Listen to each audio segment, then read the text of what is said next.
Assalamualaikum warahmatullahi wabarakatuh.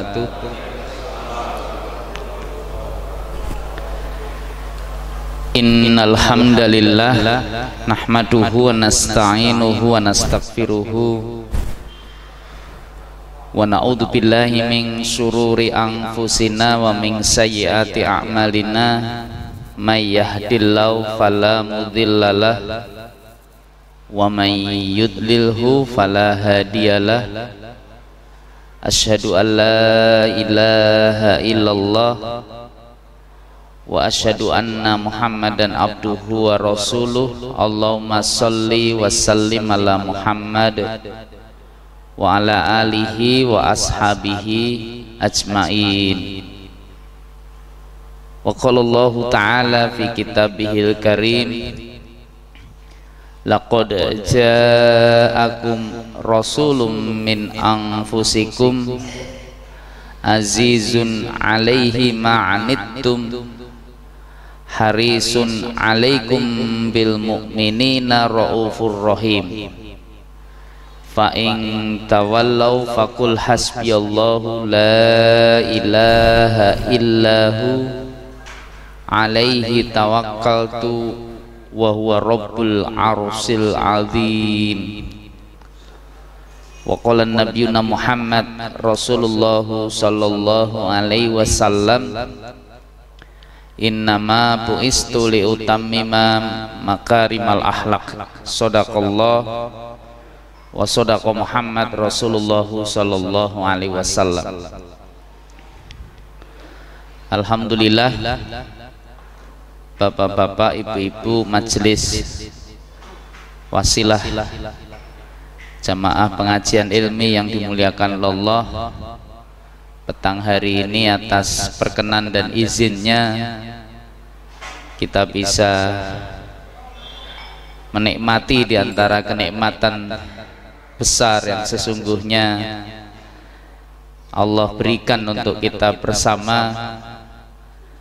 Sehatnya kita, ringannya kita, mudahnya kita untuk bisa memenuhi panggilan iman. Zadathu hadhihi imana. Inilah saat ketika Allah Ta'ala tambahkan pada diri kita ini keimanan, dan mudah-mudahan ini menjadi kemuliaan terbesar yang secara istiqomah nanti bisa kita terima sampai akhir hidup kita di dunia ini. Alhamdulillah,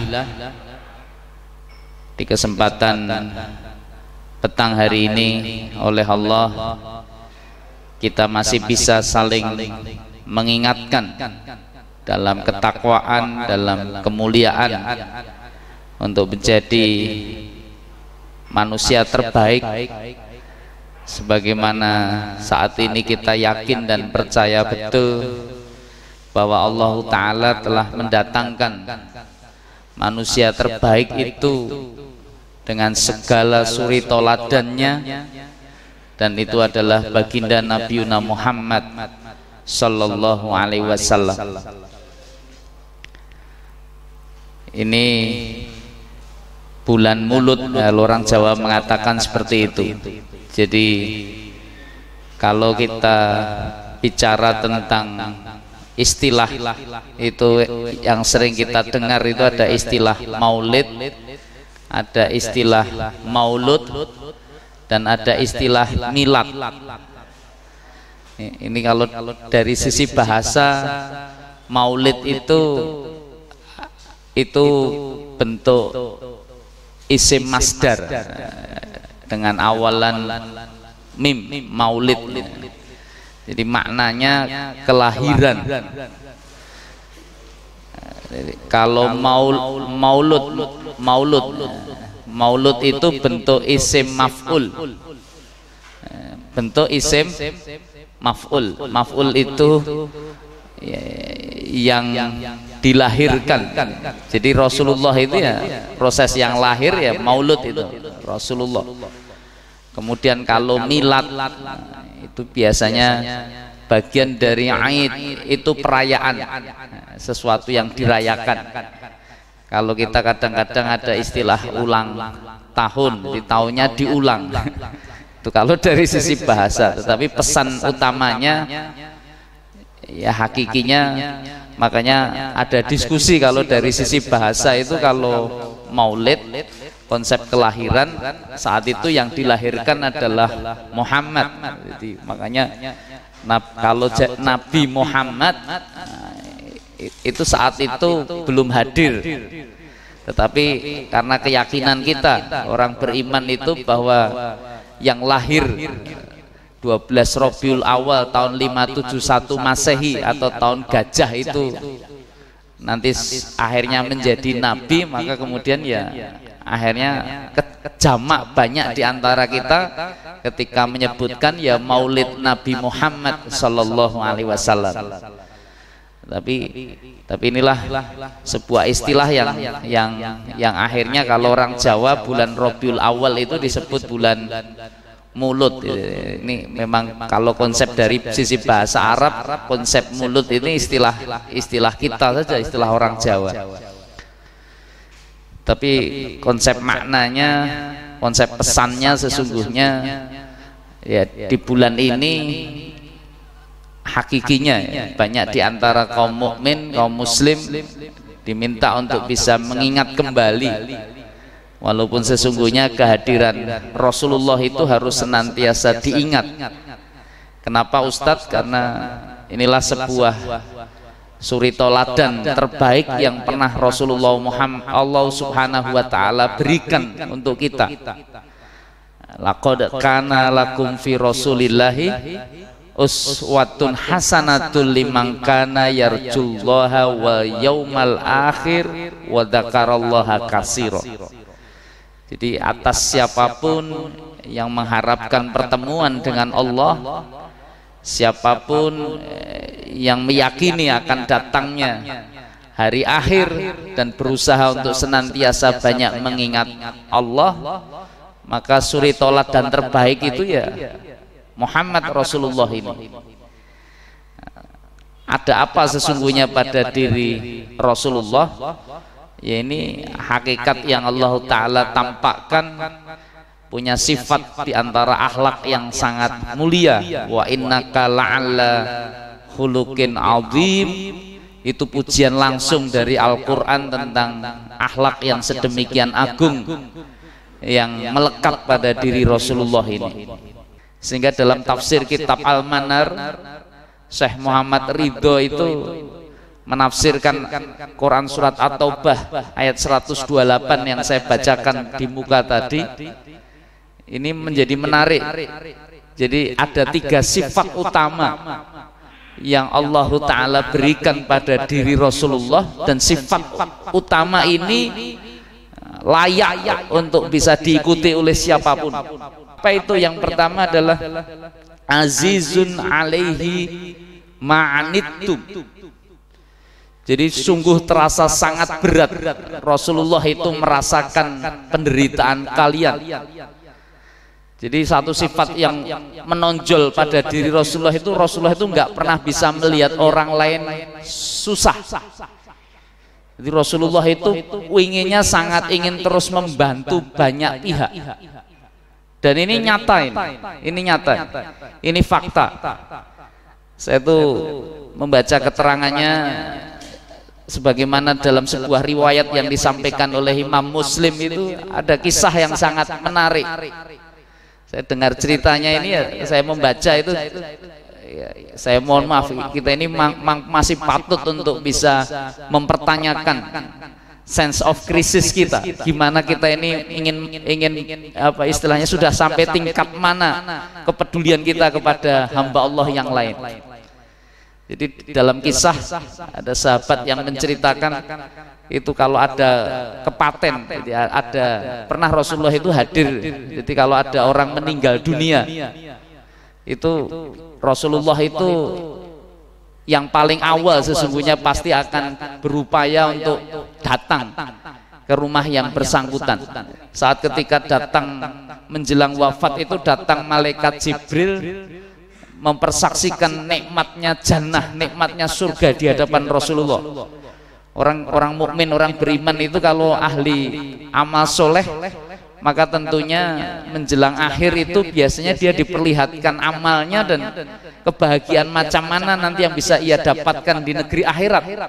Makanya kadang-kadang menjelang sakaratul maut itu ya hawin alaina fi sakaratul maut, betul, menjadi sangat ringan dan sangat bahagia orang yang meninggal itu, sehingga bisa Anda jumpai orang-orang yang tersenyum karena dia bisa menyaksikan tentang amal yang bisa sudah ia lakukan dan jannah yang sudah akan Allah sediakan. Tapi tidak pada diri Rasulullah. Itu Rasulullah ketika ketemu Jibril dan melihat tentang kenikmatan surga yang sudah Allah janjikan, dia bertanya, itu kira-kira kalau saya bisa memasukinya bagaimana dengan umatku, katanya. Maka Jibril konsepnya menegaskan apakah juga seperti yang saya alami ini. Maka diberitahukan kalau yang berbuat fasik, artinya banyak berbuat dosa, ya tentunya tidak masuk surga dulu tetapi masuk neraka Allah. Anda bisa bayangkan Rasulullah menjelang akhir itu masih memikirkan tentang umatnya yang masih berbuat fasik dosa itu, sehingga kemudian beliau merintih-rintih dengan mengucapkan kalimat ummati, ummati, ummati. Itu sebuah penderitaan yang masih dirasakan Rasulullah menjelang hayatnya, itu sangat tidak terima kalau umatnya itu harus masuk nerakanya. Maka saat itulah Allah berpesan kepada malaikat Jibril, memberikan pesan yang sangat serius, yang akhirnya inilah kemudian Rasulullah bisa tenang dalam kemuliaan, karena ternyata diberitahukan kembali tentang syafaat yang menjadi hak beliau untuk beliau bisa berikan nanti kepada umatnya yang dipilih. Maka demi Allah, kalau Anda bertanya tentang kecintaan dan kepedulian Rasulullah atas umat-umatnya, itu Rasulullah itu adalah hamba Allah yang sesungguhnya bisa masuk surga paling awal. Tapi ketahuilah, di saat jenengan mungkin sudah masuk surga, bersenang dan berbahagia dalam kondisi kebahagiaan itu, maka Rasulullah itu belum akan memasuki pintu surganya Allah saat sampai memastikan betul umatnya yang paling terakhir itu bisa masuk surganya. Nah, itulah konsep syafaat yang akan dimohonkan Allah dari diri Rasulullah. Makanya tak heran kalau Rasulullah itu sangat mencintai umatnya dan sangat sayang kepada kita. Maka kalau ditanyakan siapa sih sesungguhnya yang paling mencintai kita, siapakah yang sesungguhnya paling menyayangi kita, mungkin diantara kita akan menjawab ibu kita, Ustadz, bapak kita, suami istri kita, anak-anak kita. Itu mungkin bisa jadi jawaban itu benar adanya, tetapi kalau Anda ditanya tentang yang paling mencintai Anda, kalau Anda umat Muslim, Anda umat Rasulullah, itu sejatinya adalah baginda Nabi Muhammad Sallallahu Alaihi Wasallam. Jadi Rasulullah ini makanya menjadi sesuatu yang sangat agung posisinya di hadapan umat Islam kalau orang itu memahami dan mengenal Rasulullah. Tetapi banyak diantara kita yang nggak begitu kenal sama Rasulullah. Maka kalau ada orang mengistilahkan tak kenal maka tak sayang, itu kan gitu. Nah, kita ini kalau kenal betul Rasulullah, maka kecintaan yang akan muncul pada diri kita pasti kecintaan yang luar biasa. Nah, inilah nilai-nilai yang oleh Allah Subhanahu wa taala hadirkan pada diri kemuliaan baginda Rasulullah Sallallahu Alaihi Wasallam. Jadi sifat yang kedua kata Syekh Muhammad Rasyid Ridho itu. Kalau yang pertama tadi apa? Azizun alaihi ma'anittum. Nah, itu orang yang sangat sense of krisisnya tinggi, merasakan penderitaan orang. Kemudian yang kedua adalah harisun alaikum bil mukminin. Haris sangat Haris itu apa tahu Ustaz? Ada Pak Haris di sini. Saya punya kawan namanya Haris, pakai H, Ro, Ya, Sot. Artinya apa itu? Haris. Nah, ini menarik. Mungkin yang sering kita dengar istilah yang masyhur itu tamak. Tahu tamak? Toma. Kalau tamak itu keinginan hati untuk bisa menguasai dalam ukuran-ukuran duniawi untuk dia miliki, dan keinginan itu sangat kuat. Itu yang efek apa menuju ke hal negatif itu namanya tamak. Lah tamak dalam hal positif itu namanya haris. Jadi haris itu keinginan sekali Rasulullah. Jadi Rasulullah itu punya ketamakan yang sangat kuat. Alaikum bil mukminin, agar jenengan tuh jadi orang yang beriman. Anda bisa menjadi orang yang baik dan beriman. Ini keinginan besar Rasulullah Muhammad sallallahu alaihi wasallam. Makanya kan innallaha wa malaikatahu yusholluna 'alan nabi ya ayyuhalladzina amanu shollu 'alaihi wasallimu taslima. Sholawat itu menjadi kata kunci sesungguhnya, bahwa jadi ini yang nanti membedakan. Rasulullah tidak akan bisa dijerumuskan oleh umatnya sebagaimana Nabi Isa.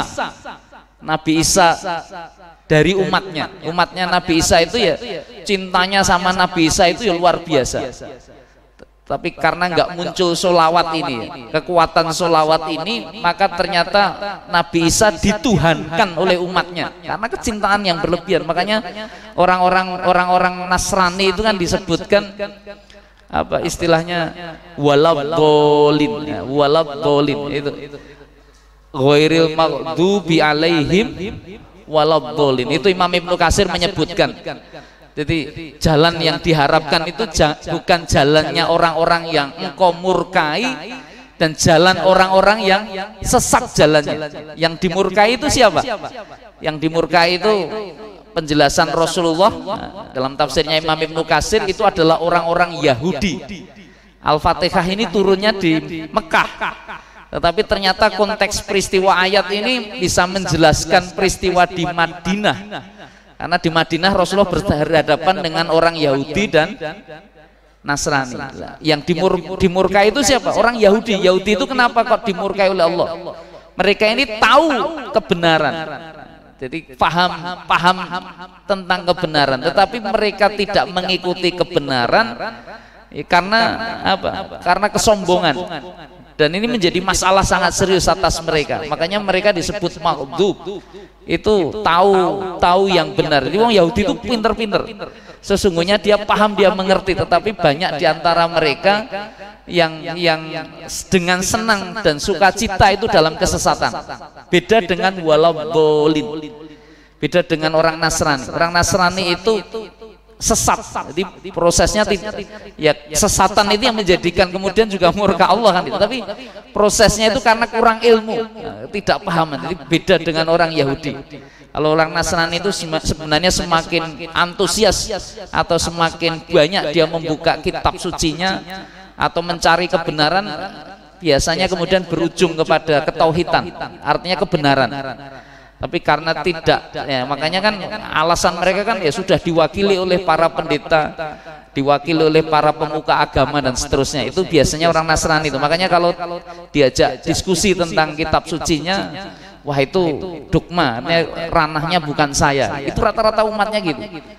Jadi beda dengan orang-orang Yahudi. Orang Yahudi itu antusiasme terhadap apa istilahnya kebenaran dan ilmu itu tinggi sekali. Ini yang membedakan. Makanya ini dianggap yang sesat.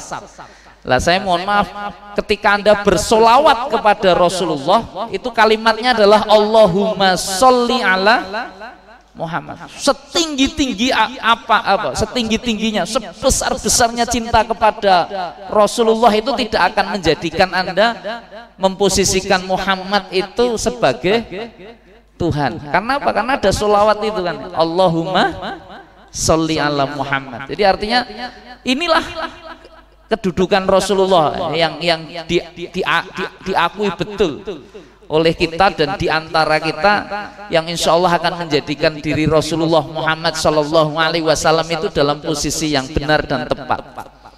Dan keinginan Rasulullah menjadikan kita baik itu besar sekali.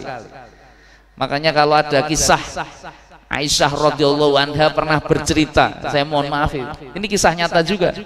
Di suatu saat dia berkeinginan sekali bilang sama Rasulullah, ya Rasulullah, perkenankan, izinkan di antara doa yang kau bisa panjatkan kepada Allah setelah engkau sholat itu khusus kepada saya agar saya diampuni dosa-dosanya. Nanti makanya sampai Rasulullah kemudian setelah habis sholat didengar oleh Aisyah itu dia berdoa, Allahumma firli lil Aisyah, ya Allah ampuni itu Aisyah. Itu girang sekali. Begitu setelah selesai doa dia berterima kasih, ya, terima kasih ya Rasulullah, engkau telah khusus mendoakan aku itu, khusus aku. Maka apa kata Rasulullah? Itu kalau setiap habis sholat itu sesungguhnya yang khusus saya ingin doakan itu ternyata bukan hanya Aisyah, tetapi siapa? Allahumma firlil lil mu'mini nawal mu'minat muslimin nawal muslimat al ahya'i minhum wal amwat. Jadi semua umat Muhammad itu ternyata hampir setiap sholatnya, ba'da sholatnya Rasulullah itu Rasulullah doakan itu pada umatnya seperti doanya dia khusus kepada Aisyah. Ini kan menunjukkan bagaimana sesungguhnya apa yang ada di hati Rasulullah itu, harisun alaikum bil mu'minin. Jadi Rasulullah itu menghendaki betul kalian itu dalam keimanan, karena keimanan inilah yang nanti akan mempertautkan doa-doa kemuliaan dan Allah nanti akan kita bisa mendapatkan syafaat Rasul itu biidnillah, atas izin Allah. Karena memang saat itu ya yang terjadi hanyalah atas izin Allah Subhanahu wa taala. Raufur Rahim, nah, itu puncak sifatnya. Itu adalah sifat Allah itu, tapi dipautkan pada diri Rasulullah yang pengasih dan penyayang. Jadi Raufur Rahim. Maka tidak pernah kata Anas bin Malik, iya, dijumpai dia mengakui bahwa saya tidak pernah melihat ada orang yang hidupnya, kehidupannya, kasih sayangnya itu jauh lebih baik dibandingkan Rasulullah itu ketika berbuat baik kepada keluarganya. Ini pengakuan di antara para sahabat. Artinya memang Rasulullah itu urusan Raufur Rahim, konsep kasih sayangnya itu betul-betul dominan. Maka sampai Syekh Muhammad Rasyid Ridho itu sebutkan ini tiga sifat ini sesungguhnya bukan hanya milik umat Islam tetapi semua pihak. Bahkan kalau ada pemimpin yang tidak memiliki sifat ini, tidak punya ada konsep sense of crisis, ingin kerja keras betul untuk kepedulian dan kebahagiaan umatnya, itu harisun alaikum bil mu'minin, kemudian Raufur Rahim, kasih sayang, maka rasa-rasanya Anda akan mimpi, jadi Anda akan berangan-angan kosong. Berangan-angan kosong apa Ustadz? Itu hidup Anda menjadi bahagia dan sejahtera karenanya. Karena para pemimpin itu harus punya aspek menteladani sifat Rasulullah yang seperti ini. Jadi makanya kehancuran kita itu ketika sifat-sifat keteladanan utama pada diri Rasulullah ini menjauh. Kita tidak mentauladaninya. Ini yang harus kita perhatikan betul. Jadi kalau bahasanya ya Rasulullah yang paling awal sesungguhnya akan merasakan penderitaan sebelum umatnya itu mendapatkan derita. Jadi istilahnya betul. Kalau semua harus lapar ya mengencangkan ikat pinggang. Jadi artinya sense of crisisnya itu jalan, kasih sayangnya itu jalan. Kalau kepengen ngasih toladan dialah yang pertama kan gitu. Ini rakyatnya kelihatannya juga sudah mulai cemas, sebentar lagi mau divaksin COVID misalnya. Maka pemimpin yang baik ya harusnya ngasih contoh dulu. Yuk aku divaksin sih kadang-kadang. Nah itu prosesnya gitu. Dikasih contoh aku dan keluargaku kadang-kadang gitu. Bukan wis rakyatnya sik kabeh wae ngono wis rampung ketok aman ya lagi aku. Kadang-kadang kan ini jadi problem, jadi masalah. Makanya ini yang hendaknya bisa dihadirkan di antara kita tentang sifat-sifat kemuliaan itu. Kalau sifat-sifat ini bisa hadir, maka ya kebaikanlah yang insya Allah Allah Ta'ala akan nampakkan kehidupan kita ini orang-orang beriman untuk bisa mencapai kemuliaan yang sangat besar. Bapak ibu-ibu yang dimuliakan Allah Subhanahu wa Ta'ala, maka menjadi cerita ya, menjadi kisah yang indah sesungguhnya apabila kita mencoba untuk bisa memahami sejarah kehidupan Rasulullah.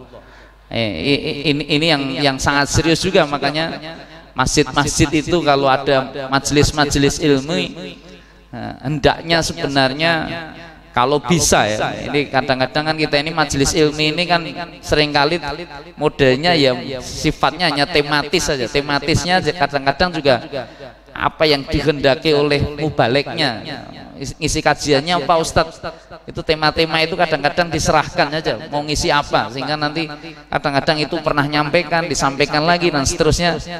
Nah, ini alangkah baiknya sudah harus mulai ditata, dan kalau mulai ditata, saran kami itu diantara majelis ilmi misalnya setiap hari Selasa gini ini ya, ada yang materinya khusus sirah nabawiyah, bagaimana kisah-kisah sejarah utamanya diri Rasulullah itu ya harus dikumpas tuntas belus. Betul, artinya apa? Artinya ini menumbuhkan kita ini semakin bisa lebih mengenal siapa sesungguhnya Rasulullah. Siapa sesungguhnya Rasulullah? Siapa sejatinya Rasulullah? Karena kadang-kadang ya ini dan dia ini toladan pertama kita, toladan utama kita.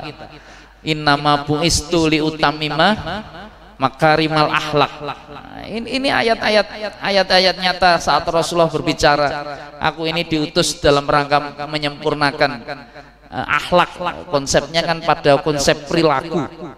Jadi banyak diantara kita ini yang kita alim, paham tentang ilmu din, tetapi ternyata dalam ukuran akhlak menjadi gagal. Lah kalau orang diminta menyampaikan sirah nabawiyah, itu pasti sesungguhnya harusnya memang itu sebenarnya kajian tentang akhlakul karimah. Karena mengenal diri Rasulullah itu ya ini akhlak yang penuh kemuliaan, akhlak yang penuh kemuliaan, dan orang melihat akhlak kita itu sesungguhnya melihat agama kita. Jadi melihat agama kita, jangan sampai kita tertipu atas hidup ini. Kadang-kadang ya paham agama tetapi tidak memperlihatkan akhlakul karimah. Ini menjadi masalah ini, dan sangat serius, sangat serius. Apalagi sekarang ini saatnya atau masanya istilahnya urusan adab, urusan akhlak itu sudah terjun bebas betul, sudah terjun bebas betul. Kenapa? Karena ya selama ini yang kita lihat dari konsep ketauladanan sulit orang mencari mereka yang bisa menjadi contoh konsep orang berperilaku dalam hidup. Jadi ya seringkali tadi saya ingin sampaikan, Rasulullah Muhammad, para sahabat itu seperti ada di awan-awan itu ya, sulit untuk diturunkan dalam bentuk perilaku karena menganggap ya wah itu kan nabi, itu kan di zaman sahabat dan seterusnya. Tapi faktualnya sesungguhnya ya dia harus nampak untuk bisa kita ikuti. Kenapa? Karena jalan hidup kita itu. Makanya kalau Rasulullah punya moto khairun nas anfa'uhum linnas, orang yang terbaik di antara kalian ini adalah orang yang paling banyak memberikan kebaikan untuk orang lain. Nah, ini anda bisa bayangkan bagaimana sesungguhnya pekerjaan besar Rasulullah dalam hidupnya ini ya. Pekerjaan besarnya adalah bagaimana membahagiakan banyak orang, membahagiakan banyak orang. Ini kegagalan kita itu di aspek ini. Umat Islam itu punya ajaran luar biasa. Ad-du'a'u silahul mu'minin. Ajaran utamanya adalah doa. Doa itu menjadi senjata paling kuat atas orang-orang beriman. Tetapi diingatkan diingatkan banyak di antara kita yang ternyata saat ketika berdoa itu tidak mengikuti jalan doa. Kenapa tidak mengikuti jalan doa? Yang pertama kali terjadi tidak muncul wa yu'minu bi. Jadi yakin bahwa Allah itu bisa memenuhi itu. Jadi kemudian muncul keraguan. Nah, seringkali kan kita gitu. Kita minta sama Allah, ya Allah, saya minta mobil, saya minta rumah dan seterusnya dan seterusnya. Itu awalnya doanya serius. Tetapi begitu proses perjalanan waktu terjadi, doa-doa itu menjadi sangat melemah. Dan itu kenapa melemah? Karena kita sendiri yang memblok doa itu. Dengan apa? Dengan ragu-ragu. Ya Allah, saya kepengen sekali bisa naik haji, tapi begitu dekat pengumuman, wah itu saya umroh itu umure maksimal 50 tahun. Wah itu berarti aku akhirnya jadi ragu-ragu. Nggak boleh terjadi. Itu nggak boleh muncul itu. Dan yang kedua, keinginan-keinginan ini harus diikuti dengan wasilah-wasilah doa itu apa? Ya melakukan amal. Kalau yang Anda minta itu adalah dunia, maka konsep amal yang harus Anda lakukan adalah amal-amal akhirat. Anda minta mendapatkan harta yang banyak, tetapi Anda menjadi orang yang sangat bakhil dalam urusan berbagi harta. Ini problem ini. Makanya doa-doa kita menjadi lepas. Maka Imam An-Nawawi kan mengatakan kesalahan utama kita itu sesungguhnya yang kita ini ngejar dunia tapi lupa dengan akhirat. Makanya kadang orang kalau ngejar dunia, yang dikejar dunia ya yang didapat ya dunia itu. Dan seringkali belum tentu dunia dia dapat. Tetapi kalau orang ingin mendapatkan dunia, itu sesungguhnya kata kuncinya itu yang dikejar adalah akhirat. Akhirat. Orang kalau ngejar akhirat, maka sesungguhnya dunia akan ikut. Dan itu adalah memberi kemanfaatan untuk sesama. Itu mengejar akhirat. Kalau sekedar yang kita kejar itu adalah kebutuhan kita, yang kita kejar itu adalah apa yang kita inginkan saja, maka yang terjadi ya saya mohon maaf itu ketamakan dalam sisi negatif gitu. Jadi orang akan menjadi jelek. Ini makanya kemudian muncul kebahilan, muncul kekikiran dan seterusnya itu karena orang jauh lebih mencintai dirinya kadang-kadang dibanding mencintai Allah dan Rasulnya. Orang kalau mencintai Allah dan Rasulnya, maka sesungguhnya bukan sekedar cinta itu mengucapkan kata I love you itu, tetapi bagaimana misi Rasulullah itu dia jalankan betul. Dan misi Rasulullah yang utama adalah bagaimana kita bisa punya peran memberi manfaat kepada saudara kita yang lain, kan gitu. Dan ini khairun nas anfa'hum linnas. Orang terbaik di antara manusia itu adalah orang yang paling banyak kemanfaatannya untuk sesama manusia. Maka ini yang patut nanti untuk terus Anda pertanyakan dalam hidup Anda dan kita bersama. Kira-kira kebaikan apa yang sudah bisa kita berikan kepada saudara kita yang lain. Kalau itu masih belum banyak, maka Allah masih mencintai Anda dengan dikasih waktu, dikasih usia untuk akan banyak berbuat kebaikan untuk yang lain. Dan hidup ini insya Allah masih terus berjalan dan terus bergerak. Artinya kita masih punya banyak kesempatan untuk bisa berbuat kebaikan kepada saudara-saudara kita yang lain. Nah, ini yang ingin saya sampaikan.